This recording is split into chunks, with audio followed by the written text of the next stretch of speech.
seen a dude on extra duty a long time ago where they just didn't have nothing for him to do. And I was leaving for the day, and I went out there. So our majors like flip them rocks, make sure they tan evenly. I'm like, get him. He must have fucked up bad.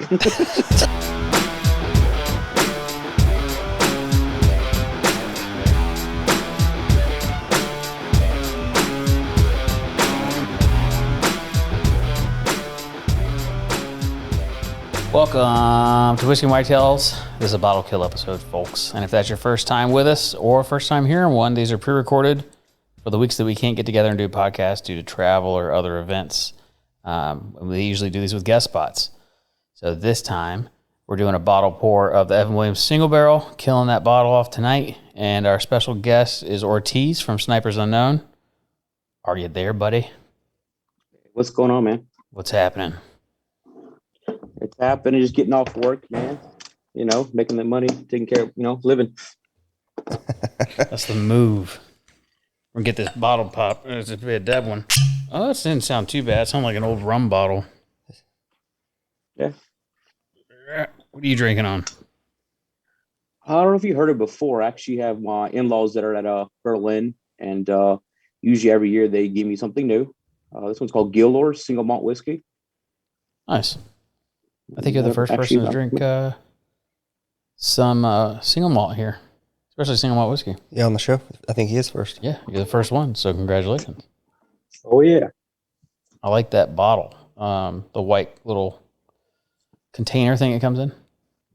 Yeah, the majority of the ones I've had, like you got, I think you posted before, Gildrich, I have something very similar to that, and that bottle's like triangular shape, yeah, which is really cool too. And they all come in the same type container. At least the ones I've been getting from Germany. That's really cool. You said this was your mother-in-law? Yep. Nice. Very cool. I needed somebody in another country to hook me up with free whiskey. My wife's there. My wife's there right now, actually. So if you got something you want her to pick up, let me know. Really? Got some Volkswagen parts I need. Well, virtual cheers, my man. Thanks for joining us. Yeah, thank you. Yes, sir.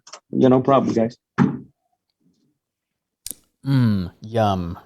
And for those that don't know what a bottle kill is, that's the end of our single barrel Evan Williams. We're killing it. She be empty now. It's pretty good. Put in oak in 2012. Whoop, dropped it. Completely sober, already dropping things. But anyway, so Snipers Unknown, man, tell us about it. Pretend that you're talking to people that have never heard of it. They have no idea what it is. Okay, so in a nutshell, man, I mean, we have we've known to precision shooting, competitions, PRS. There's been a lot of competitions, and what this does in a nutshell, man, is been very fortunate to be within the sniper community. While I'm in the service, my buddies, and I got a real close friend of mine who we deployed with, a couple of times together, and he came up with the idea and was like, "Hey, we think about this, man." And it just came in an idea. We did it the first year.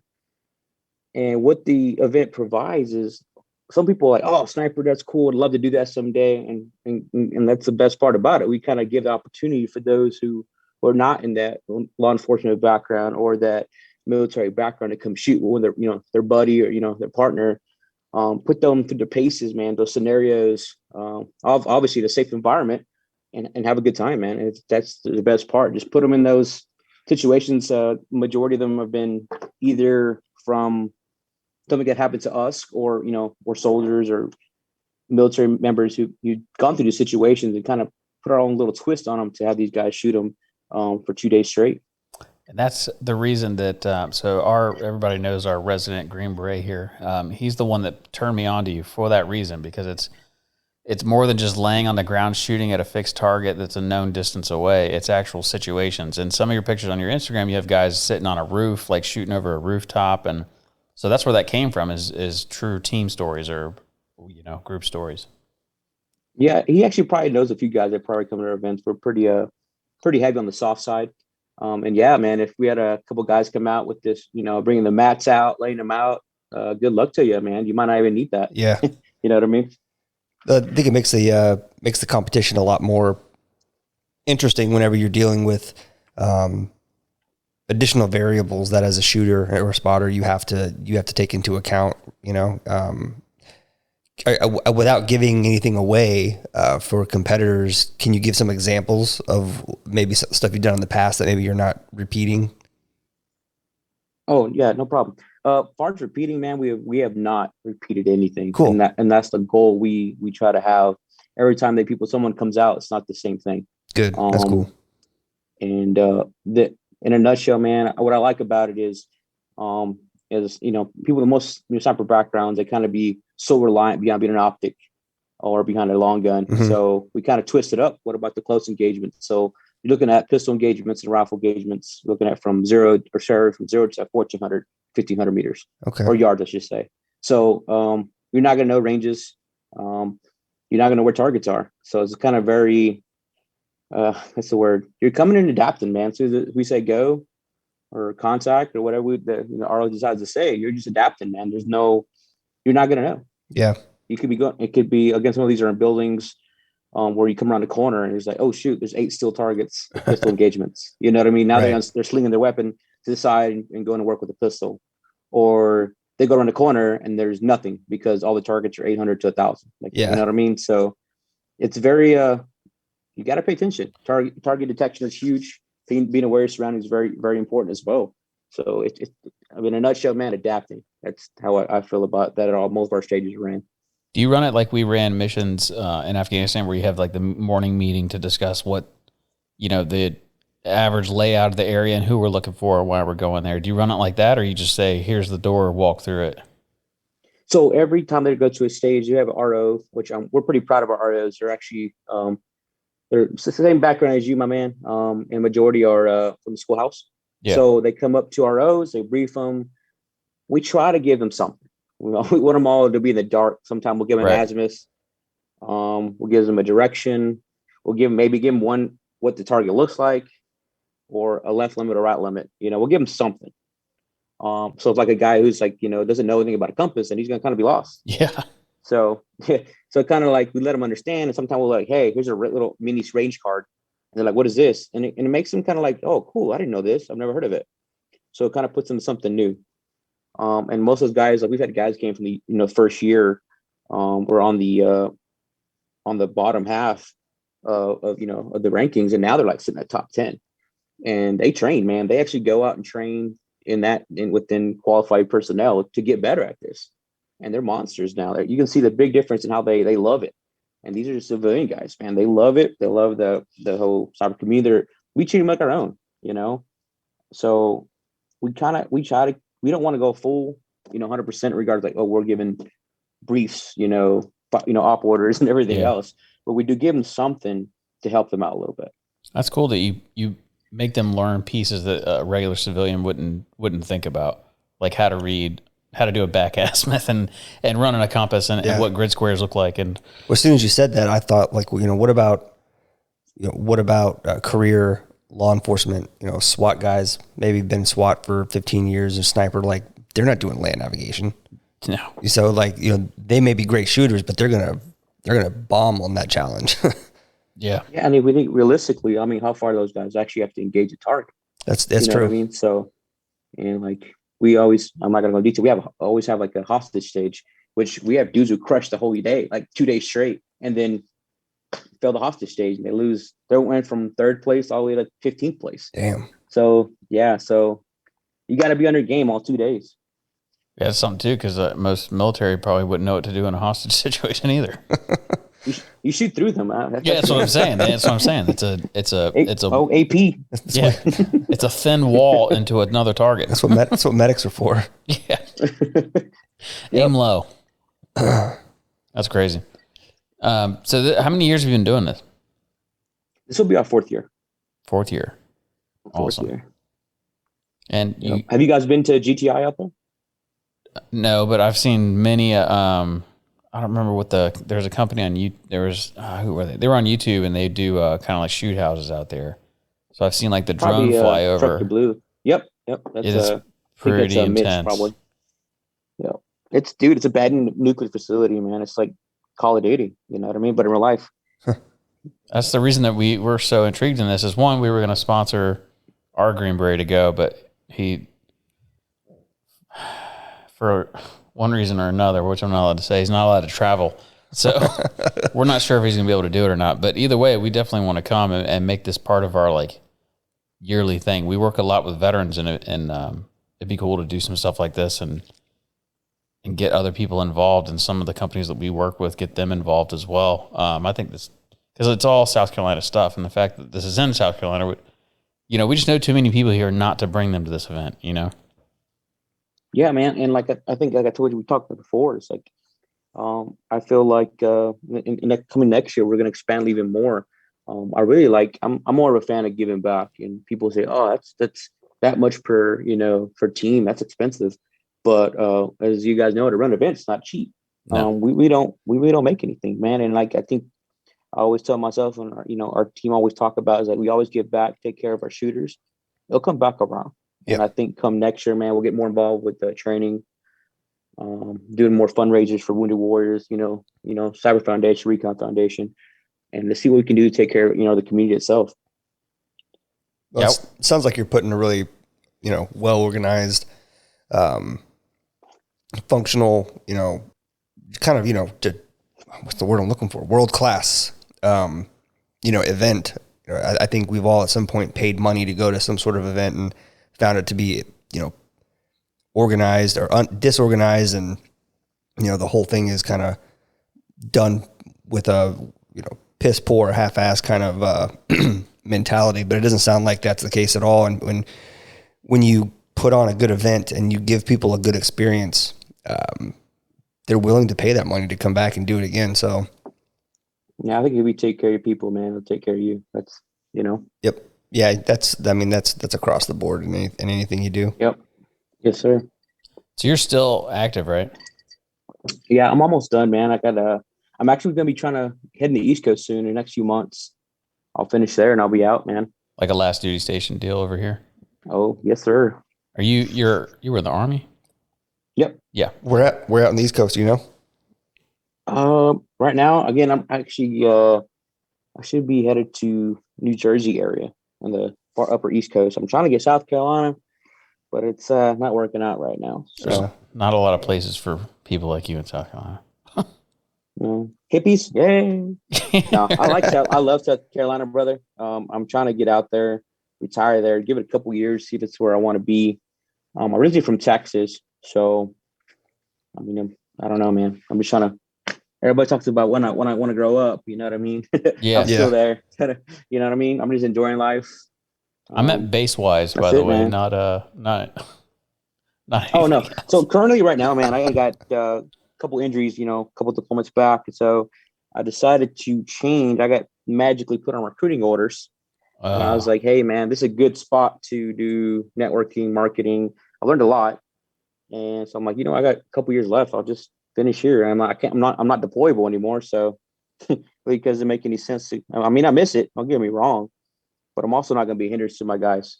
Right. So, yep. They ain't got to worry about me catching up. You know what I mean? So we can do other things, mentor and lead without be there in person. So I try to do as much I can, still for the community. And I feel like this event does help as well.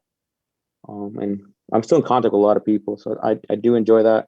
I miss it, but yeah, I'm you know what I mean? Time to pass that torch, man. You got some young folks coming through the ranks. That's good. There's hungry people on them teams that want to get out there. That's good leadership, man. You old folks hold us back, so it's. I will whoop somebody with my cane. I bet you would. So one of the companies we work with, One Nation Coffee, they John, one of the owners of it, he's still active as well, but he actually does recruiting now, and they gave him a duty station here in South Carolina, somewhere down here near Charleston. He does recruiting down here. What's his last name? Oh, how do I not know that? John Richards. I think I might know him. Navy I've fella. seen him on social media or something like that. I think you may have liked our page. He's a sniper as well, correct? No. He's a EOD, I think. Yeah, he's explosive stuff. Else. Yeah, EOD. Nope, not for me, man. I don't like that. No, I don't. We did a podcast with him, and we asked him. I was like, "What do you do if you run up on these?" He's like, "Just pull the fuses out. That's it." So you just pull the fuses, and then the bomb won't explode. It's like I don't like that. In the movie they're like, IEDs, "Which bro. wire do I cut?" And he's like, "Just pull the blasting caps out, and you're good." I'm colorblind. Right. Hell yeah. But yeah, I think that'd be a good gig to get out here and do your last. How many years you got left? 2 or 3? I'll have a little less than 2, man, once I'm there. Yeah, that's the move. So I'll go full retire this next year, and then put my packet in, and that's about it. That's good. That's good. That's it, brother. So how many guys are running the Snipers Unknown Challenge with you? Oh man, it's a lot. So we usually try to have, let's say, 10 to 14 ROs, and then we're really good friends and partner with Amix Guns since the first year. They're local there in South Carolina. Brad Amick and his family there have been really supportive. So he literally closed his shop for the whole weekend just to help us out. So he has his entire staff, which is around the same amount, running a sign booth, the vendor days, running water for us, getting his food. So you're looking like I said, 20 to almost 30 people contributing to making this thing happen, man, every year. So if you have 10 to 14 ROs and 50 teams, how do you split, or do they not all go at once, I guess? So what we do, again, everything's blind. We have use a waiting area, right? And it'll be 50 to 100 yards away from it or behind a wall. So all you hear people shooting, you have no idea what's going on at the stage itself. So that we have a briefing area / holding area. Once they're briefed, once they're told everything, and we're big on certain things like don't do this, don't do that. Do not tell people. We don't even allow people. Some people get mad. They're like, well, I want to go live on Instagram. Like, you're not allowed to go live on Instagram.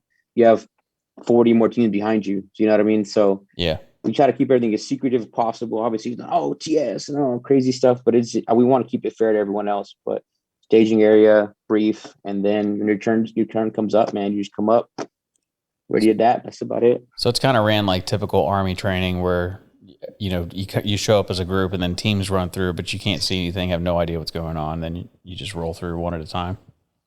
Yep, pretty much, man. No stress cards allowed. Yeah. Did we ever find out if that's a real thing? I keep hearing about it, but I've never met anyone that knows. Man. Yeah, well, you would know as a recruiter. I've seen pictures. I've seen pictures of it, man, and I don't know. So as a recruit, so are you running a recruiting station, or are you actually going to high schools and talking to kids? I'm actually currently at MEPS in Phoenix. So I'll be taking a step down for a little bit. Again, I'm almost done. Sorry, we don't care. Yeah. I'll be taking a station out in Jersey. Again, for not too long. But I personally, oh man, it's a rabbit hole. Anyways, leadership wise, I feel like one of those things. If you don't do it, your guys are not going to do it. And a majority of people who are out here don't want to be here, man. So recruiting, the mission itself is very, very difficult. What makes it even difficult, and if I need something done, I got no privates, man. I got E5s, E7s working for me.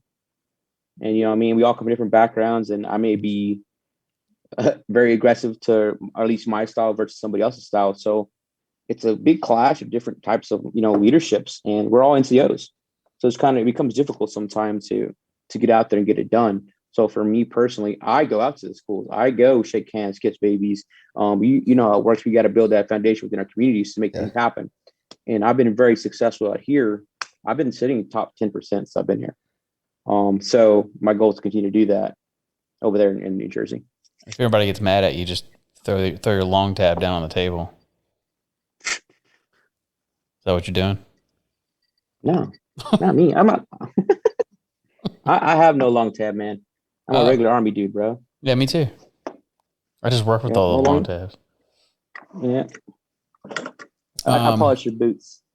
Yeah, that's the same. I'm a dude. Well, not anymore. I don't have to polish anything anymore, but I was really good at polishing dress shoes. I can tell you that. I just gave away how long I've been in. You know what I'm saying right there. Yeah, that's true. Yep. You've had what, 4 uniform changes? 3? Let's see, BDU, ACU, multicam, 3. Yeah. Technically third. I'm on the third one. So I like dude. ASUs were just the worst thing ever. I'm like, who lays in gravel? You know what I mean? Yeah, they're not good. Like the worst. And I deployed with that thing. I'm like, this is so useless. Did you really? Yeah. And I think I was in Afghanistan like 04, 05 with that. That sucker didn't work, but man. No. Yeah, I had multicam when I was there. It also didn't work. Well, I think once it fades, believe it or not, a little bit, it's actually a lot better. Yeah, it looks dusty when it fades. Yep. Yep. Yeah, man. Well, back to the sniper challenge. We keep So how many stations are you planning on having? We usually run 8 to 10. That's Okay, like the where we sit at. Yeah. 8 to 10 stations, 2 days, and then you go out there for the full week. Do you know what GTI used to be before it was GTI? I think it was a nuclear facility, man. Was it like Cold I think War so, era? dude. That I have no idea. I just know that sucker go down in the ground like super deep. Like, yeah, I don't know. I haven't even really took the full tour yet. Like, it was so big and I was busy. I was like, this place is ridiculously huge. You can go like, I went in one store. I was like on maybe the third or fourth store, and I dropped a rock down the center of the stairs. And that sucker took a while to hit the bottom. I Wow. was like, wow. And it was pitch black. Like, I'm like, yeah. But I mean, it's cool, man. What I like about it, it's like, in these, I think majority of folks really don't get the opportunity to do urban shooting or angle shooting. So I feel like that offers just a unique environment to these guys to shoot. You know what I mean?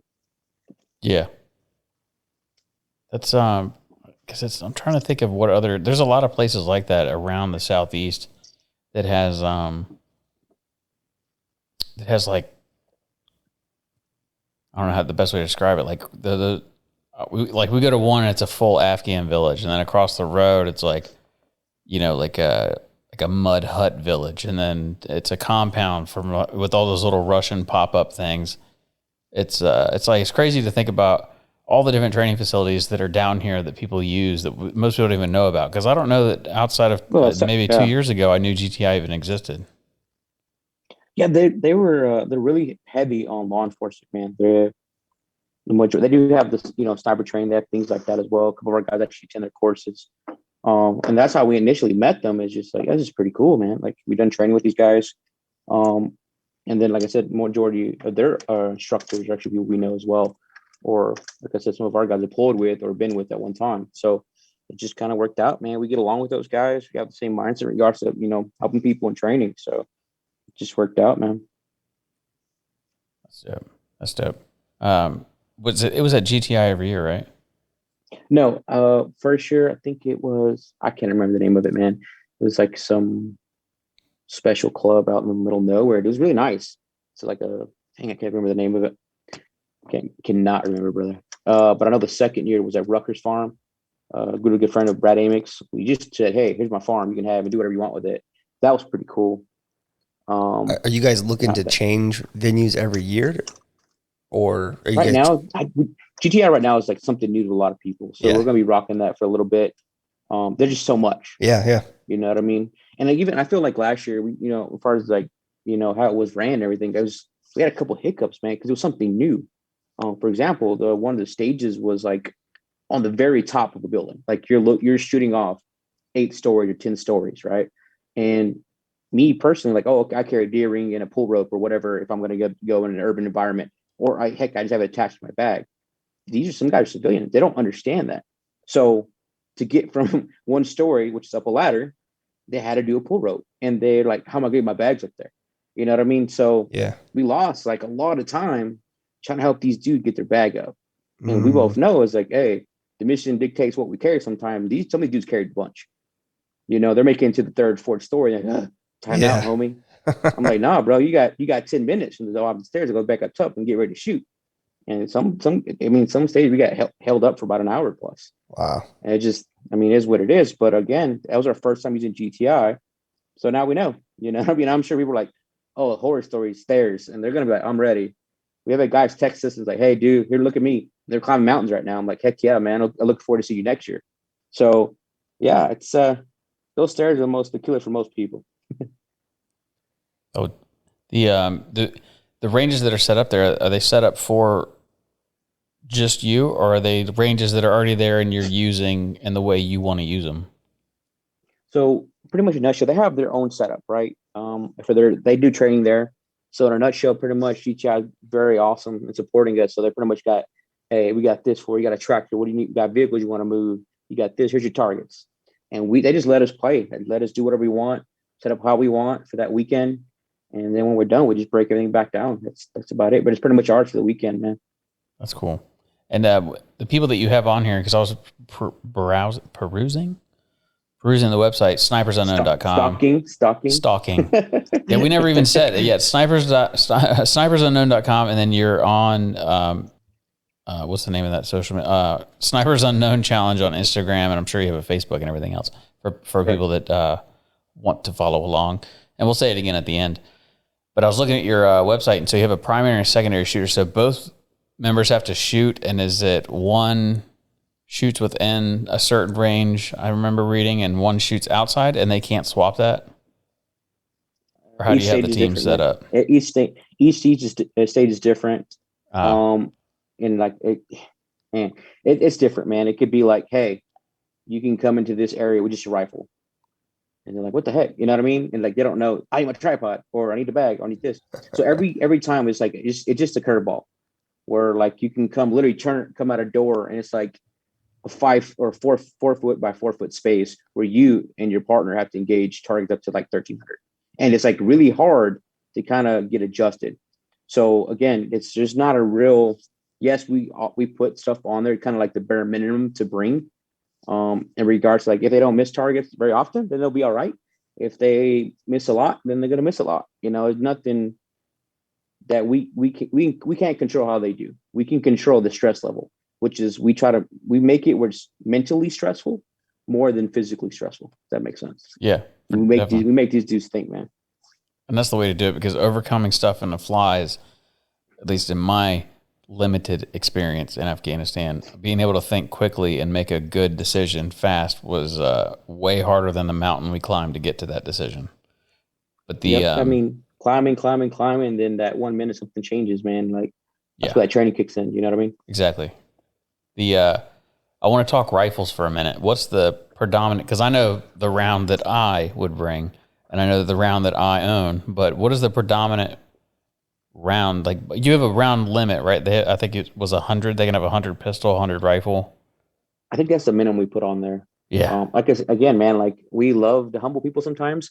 I think the first year we had some 5 targets and they shot pistol. Our dude shot 100 rounds right there. Wow. On one stage. So that's a bare minimum we tell people to bring. But the majority I feel like is going to be in the 6.5 Creedmoor area, 6 mils. That's what I was going to ask, because reaching out that far, I mean, what are you looking at? I think it said 1,400 feet. Yeah, I think that's last year. I think it was like 1,380 something is one of our further targets. Yeah, reaching out that far consistently, I think I figured it'd be in the 6. I just hate 6.5 Creedmoors. I see it like I see vegans in CrossFit, you know.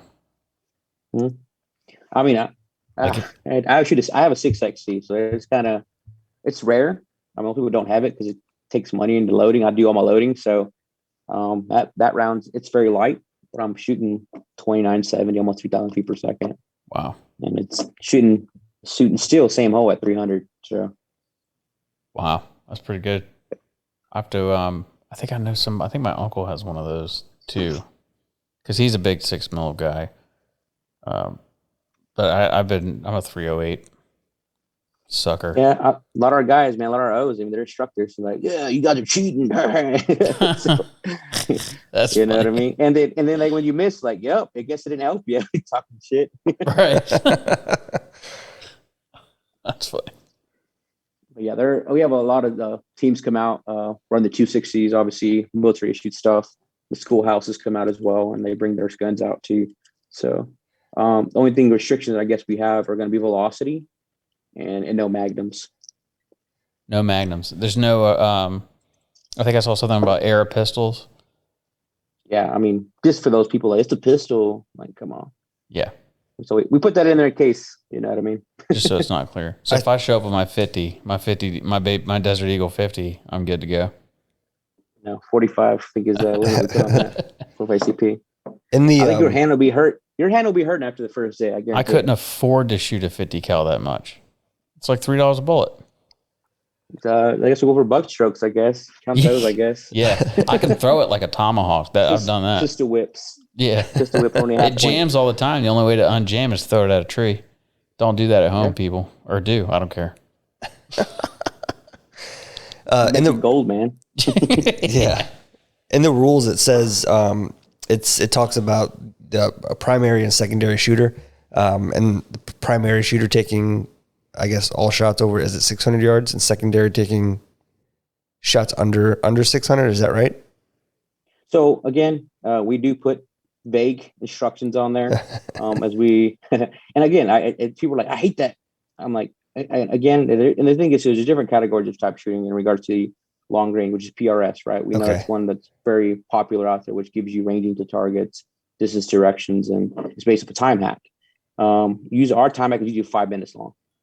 We're at the point where say, hey, you come around the corner, and like I said, game is him. Like, hey, oh, he's down, your partner's down, and he's the primary. I mean, secondary is still going to shoot, regardless if it's the 1,000. You see what I'm saying? So we put those twists on those scenarios in regards to that stage. So you're going to adapt, and we'll let you know in the brief, like, hey, this is all targets are open.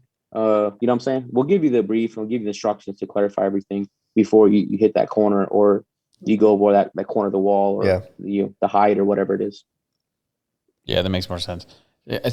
It's like you can't put all Trust the rules me, in there. Question. It's a question everybody asks, and I'm like, adapt, my man. They're like, God dang, I hate you. Like, hey, well, that's the whole point. It's called Snipers Unknown. You know. Yeah. It's not snipers. Here's the rule book. Here's exactly what we're going to do today. Yeah, exactly. So we have listeners that are both in and have had guests that are both come from military backgrounds and law enforcement backgrounds. So I have to ask, who tends to perform better?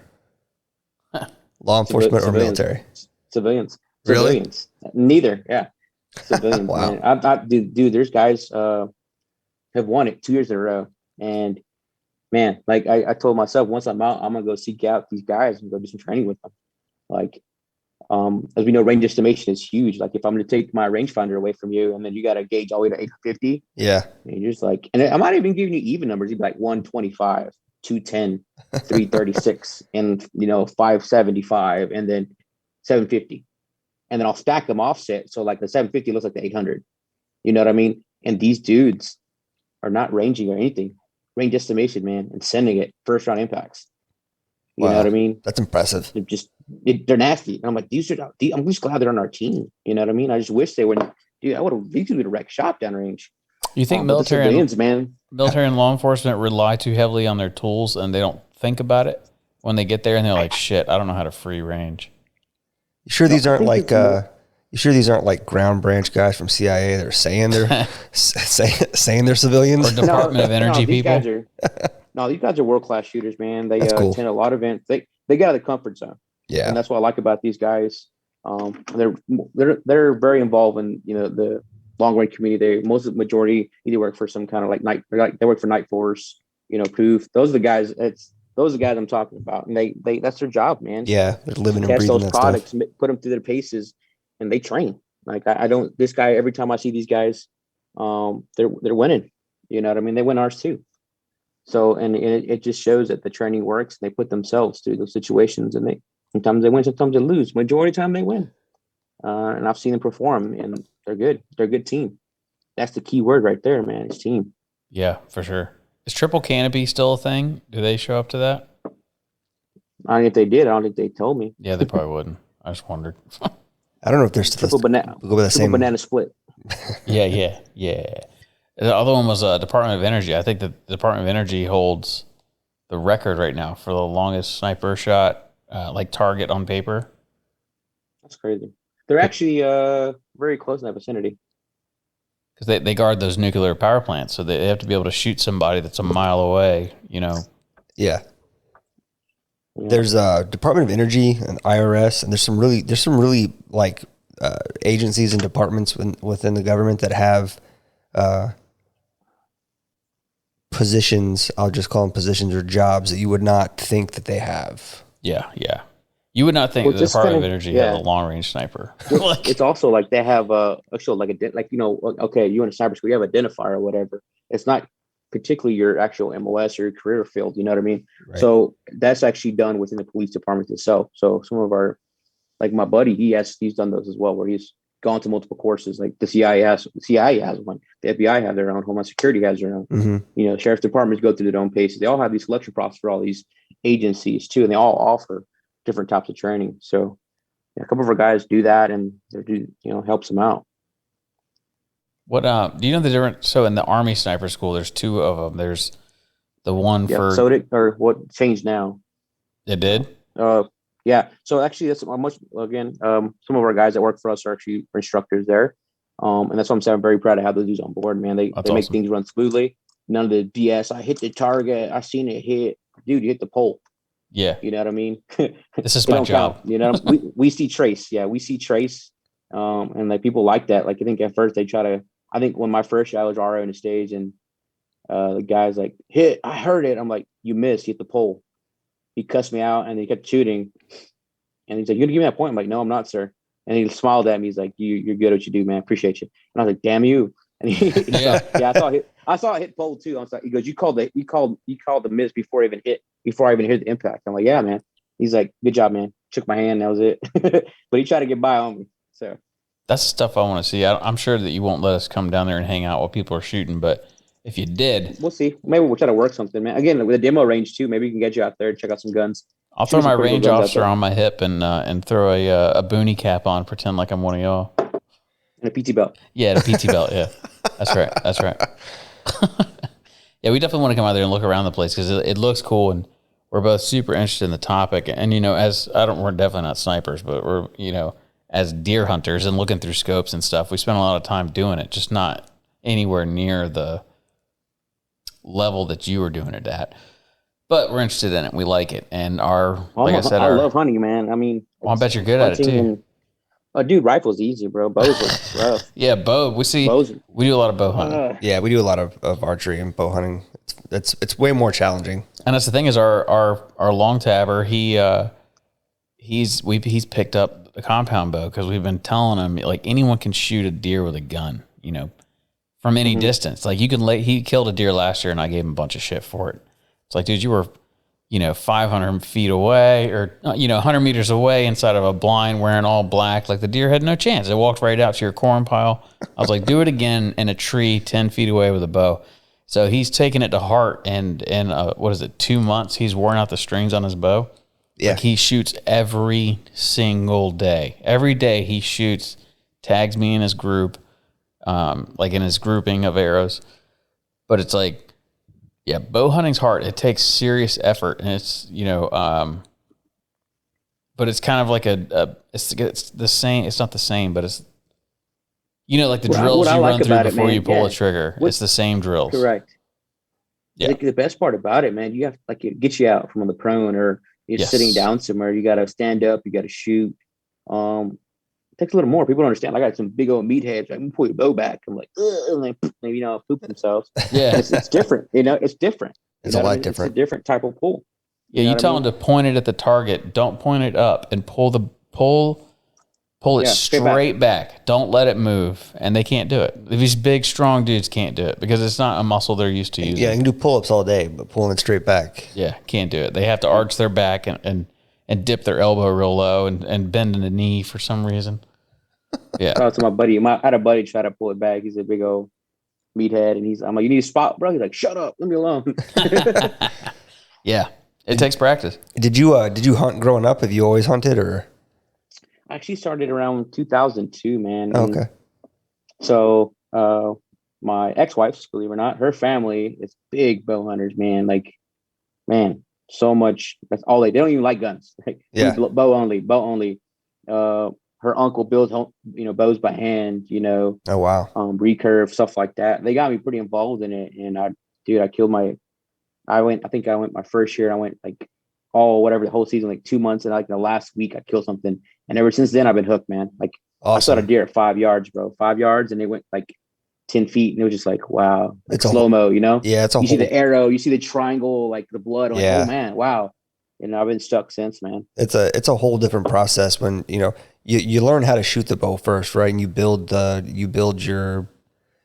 your consistency and your routine and the habits and everything you have to do, and then you almost have to relearn it again in those small instances where you have a deer close enough to you, because it's a lot harder to do that when you have something with eyeballs that is watching you move or potentially seeing you move, but you still have to be disciplined and go through the right motions and the right mechanics.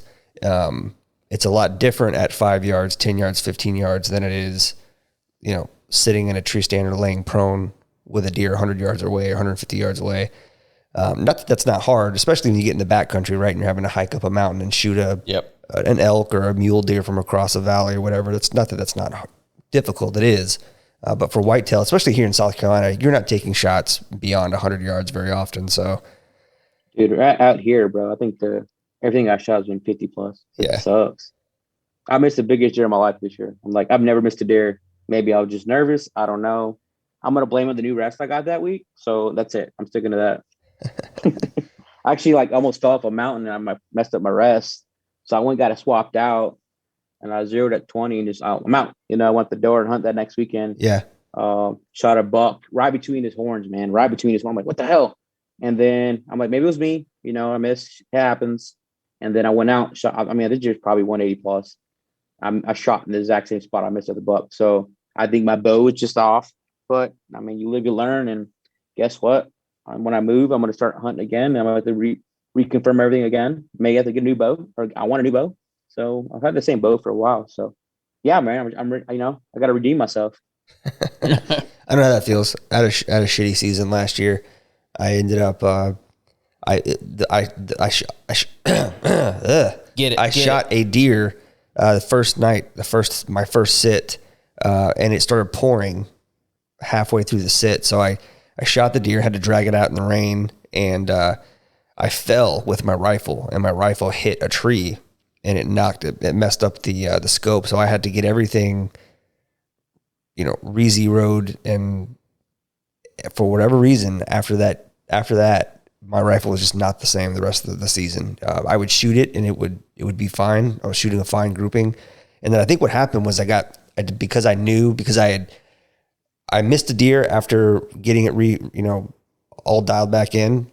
And then it got in my head. And even though I would go to the range and practice and I would shoot I was shooting at 100 yards, a silver dollar size grouping. But then when I would shoot at a deer, I was missing completely. I think I got in my own head and developed target panic, because at 100 yards, I was shooting fine. But then you put a deer at 80 yards in front of me and somehow I kept missing. Tell them what it is, Ortiz. Fundamentals. Yeah. Well, I think you may have just psyched yourself out. Yep.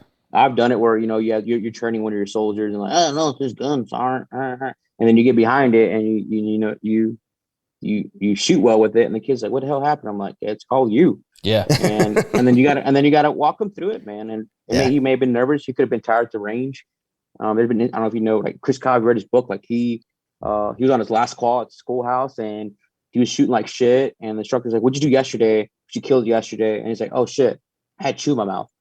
Put chew in, and then he went and crushed it. You know what I mean? So sometimes it could be something different that we didn't do the first, we zero the first time. Angle, position. Yeah, his head was up a little bit higher or a little bit lower. Yeah, it could be something totally different you just forgot about, or you were just having a bad day and it affects how you were shooting that day. I'm sure you said it too, but we used to always tell everybody it was their trigger actuator.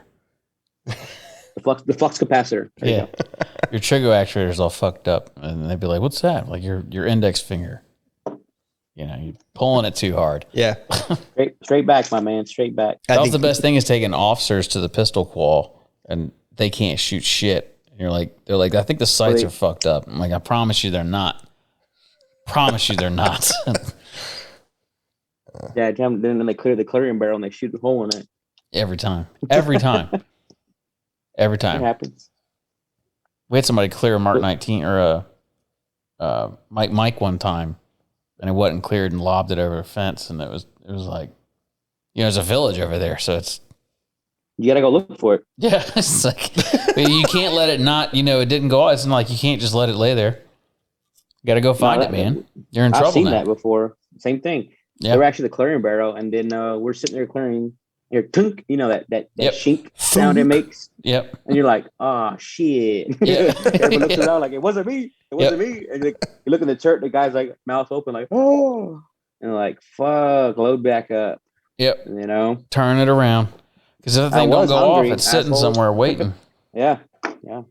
And they don't go off very often. I mean, they're pretty good sometimes, but they got like a rotation cycle. On them. Yeah, they got to get a go good lob on far. 'em. It's They got to go awesome. real I far. love them. It's so That's- cool to watch, like a bunch of black cats going off somebody's Yeah. house. Yep. That's why I love stories. And they talk about they capped some dude coming out the back door with a with the M4 underbarrel one. And like just exploded 5 feet in front of me. It's like I don't think so. I think they take like 30 something rotations before they go off, right? I don't even remember anymore, man. It's a been lot. so They got to long. go real damn far. Far enough away Yeah. that they don't hurt you. So they're designed that Well, way. Mm-hmm. I didn't know that. Yeah, they got to spin like, I think it's 30 times. So if you don't lob them good, if you just shoot them into a building, they go through the build, or sometimes it depends on the building. Yes.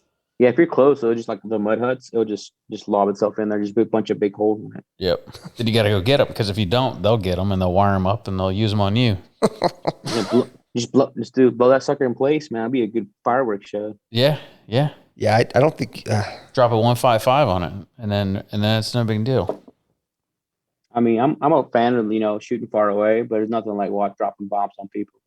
Nothing like it. I mean, I don't know. Maybe I'm just using that taxpayer money to good use. I don't know. What's fun is sitting on top of a ridge, and they bomb the valley, and you're like, oh, that's cool. And then because you don't realize that it's going to ride it up. It's coming. You don't even realize. The first time they did it to me, they fucked me, and I'm standing there, no big deal, and that thing comes up, and it's like I didn't have sunglasses on or nothing, man. Dicks. Oh, it comes. It's super cool though to watch. Yeah, it looks like when close enough, it still kind of hurts. Yeah. Yeah. It looks like when they pull the tablecloth off those tables, and it like rolls and just sucks everything under it. It's fun. It's fun. Yep, they got you good then. Yeah. Why's everybody hiding except for me? Oh. I'll stand up front. Like They're like, stand right here so you get a good view of it. And I'm like, tight. Thank y'all for hooking me up with this. You know how the Army is. They'll send you. My first duty state, they send you out looking for grid squares, batteries for the chem lights, keys to the Humvee, all that stuff. Exhaust sample, Yeah. Dude, exhaust samples were the shit. They put them in balloons, and they're like, do not let this go. If you let any of this out, it's going to cause carbon monoxide sensors to go off. So you're sitting in a room holding balloons full of just a sergeant's mouth air. I was not active duty, but we would take at a place I worked in the break room, if we found, sometimes you get a banana and it's really straight, it doesn't curve. You see the new people to find the banana bender. Yeah. Jokes like that. Like a pricky 7. Yeah, the pricky 7. Yep. There it is. It's a radio. It's like, yeah, I need new batteries for the pricky 7, and they're like, okay, and then prick E7. Yeah, that's it. You get it. His dad was military, so he's grew up in the military his whole life, but yeah, I see that. Okay. Well, the joke kind of ended with the Kimlight batteries, because now I got those Krill ones that actually took batteries. You're like, fuck, yeah, they don't work no more. No. Yeah, I'm gonna get a refill real quick. Yeah, you're good, man. The only thing they got me with was the grid squares, the box of grid squares. I think it's because I'd never heard it said before. Like if somebody told me to get batteries for a chem light, I'd be like, okay, I know. For those that don't know, chem lights are a chemical reaction. You it's like what you get on 4th of July and you break them and then you swirl them around. They light up green. They'd send soldiers to go get the batteries for those. And then Humvees don't have keys. So they tell you to get the keys to the Humvee. There are none. But they usually send you to like someone in charge and you go in there and ask them that and it pisses them off. One, because their E5s are wasting time fucking with the privates. Secondly, because you're wasting their time asking for something that doesn't exist and you're too stupid to realize that doesn't exist, and it makes them angry. Even though they were themselves at one time a private. Yeah. But yeah. Did you qualify though? Every time.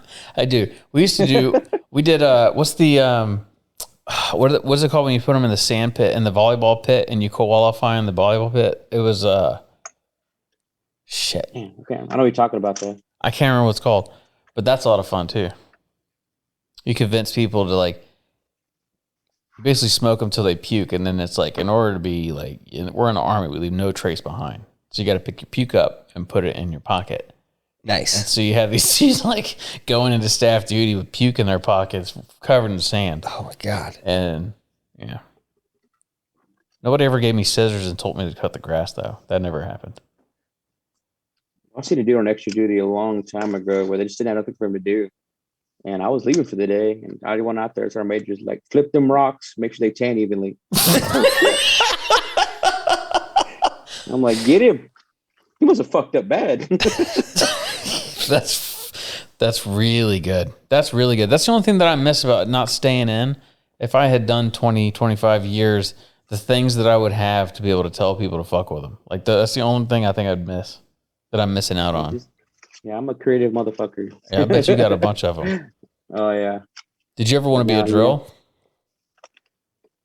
Nah, man. I think that point. I mean, I respect them because that's the job we need. But I think the way it was when we grew up to where it is now, it's just not the same. You know what I mean? I don't think you can mess with people obviously anymore. Generations change. I get that too. It's kind of like we talk about recruiting. It's like they feel like old school recruiters feel like this is the way it should have been and that way done. It's like that shit don't work anymore. Yeah. Like I can call a kid and he wants their phone, but if I do a Snapchat or some other bullshit, like, oh, what's up, bro? Yeah. It's just different, man. And I never thought obviously about that. that's what we're talking about right now is considered hazing. Yeah. So you know what I mean? That's wild, man. Did you see Jocko Willink's post the other day? No, he's too much for me, man. I can't handle him. Buds has introduced a stress timeout. That's tight. So if you're going through Buds and it's a little too much, you can call a timeout.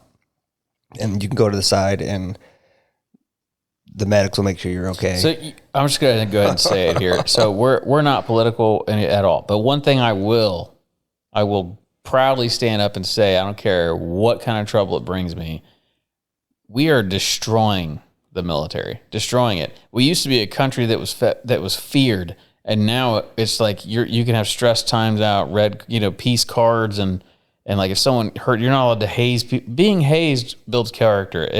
If you're not allowed to fuck with a private, what makes you think they're going to live through war? Like I don't.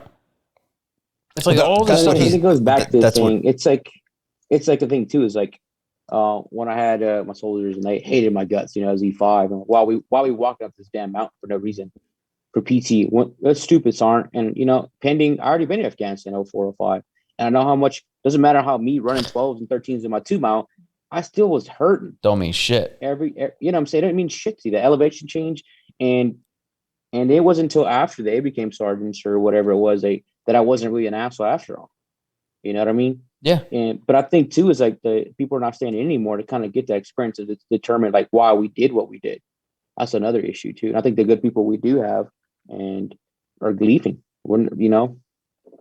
I just worry about the future, like not the right now future, but like 10 years from now, what's the military going to look like? I think it's going to be a bunch of people that are scared to upset anyone, and no one's getting the correct training, and no one is going to be able to respond in combat when they're being yelled at. Like the things that happen, the communications in combat are very vulgar and offensive. It's like, but we're trying to keep you alive or keep somebody else alive. So it's like if I say something and you want to call a timeout and be like, that's offensive, Sergeant. It's like, okay. Like we all just died now because you weren't doing your part because I called you a word that offends you, And here's the thing too, even for me, is like, I'm a leader, and I think too, it's hard for people to stay into because they don't understand, but also there is bad leadership. You know what I mean? So it's kind of hard for people to adapt when they're in searching what kind of treatment they're going to get. They don't understand from one person to another person, but that also comes from like the platoon sergeant level too. It's like how you determine where the outcome of that platoon. You know what I mean? There's dudes out there, like I had NCOs when I joined, like, man, I didn't want to stay in. Like every time he saw me, he would just smoke me for no reason. You know what I'm saying? Like it was just to show off. It wasn't about, if you're gonna do something drastic and really, the dude's gonna throw up. He better learn something that day. If you're doing it to spite the dude and because you're fucking bored, then we're not in the right place. You see what I'm saying? Yeah. Corrective training. That's the thing. Not I want to fuck with you because I'm an asshole. Yeah, that's a big difference. And I feel like a lot of dudes were doing that. I think the issue became something when like people like myself or you, which actually discipline your soldier, it came off as the exact same thing, which is not the case. It's kind of like we're talking about politics. Same thing, defund the police. Doesn't mean all of them are bad. It's the same concept, man. And perception, I tell this to people, perception's a motherfucker. People don't really understand the true story behind a lot of things in life. and they get their picture or idea about something they don't understand versus exploring and try to find. Like, I'm open minded to a lot of things.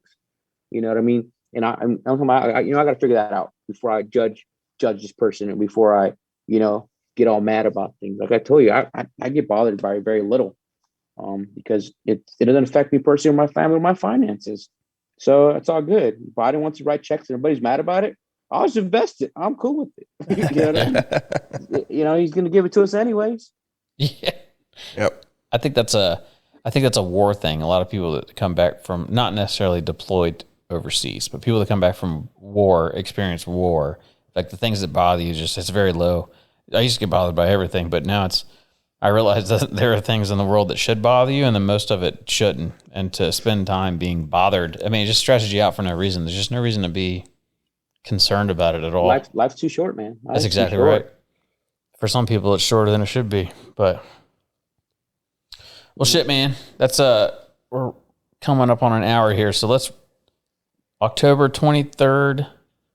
Is that right? 22nd, 23rd? Yeah, so 22nd, man, we're going to be doing like a open vendor day. At least that's the goal right now. We understand majority of our shooters and people actually work. So, but our goal is to have a vendor day for everybody to come out to the public. It's actually on the site as well. So if they want to come out, we obviously can't have them out the whole weekend. We're trying to schedule some classes. I don't know if you guys want to come out and talk to people as well. We'd love to have you. But yeah, man, just come out. People get same mindset, good atmosphere. Come out, see some cool guns, cool people. Yep. So if y'all want to support it, October 22nd is the open of the public day. The last 2 days are for the show. And Whiskey and Whitetails is going to go ahead and buy everybody food for Thursday night or Friday night? Let's do Saturday night, brother. Saturday night. So we're paying for all the meals on Saturday night and bringing some swag and probably some whiskey. And we'll get more in that later between us, Ortiz. But fuck, man, thanks for coming on, dude. It's been a great conversation. Yeah, appreciate it, man. No problem, man. No problem. Appreciate you guys. Absolutely. We'll have to do this again sometime, man. Thanks. Yes, sir. Actually, we'll do it while we're there. Oh, yeah, we should do that while we're there. We'll bring the shit and we'll do a podcast live one night. Yep. Dude, let's do it. I was talking about my buddy Brad. I was like, dude, I need a fire pit out there. We need to make it happen. Dude, we can do multiple podcasts that weekend. Yeah. We're down to stay the whole time if you'll have us.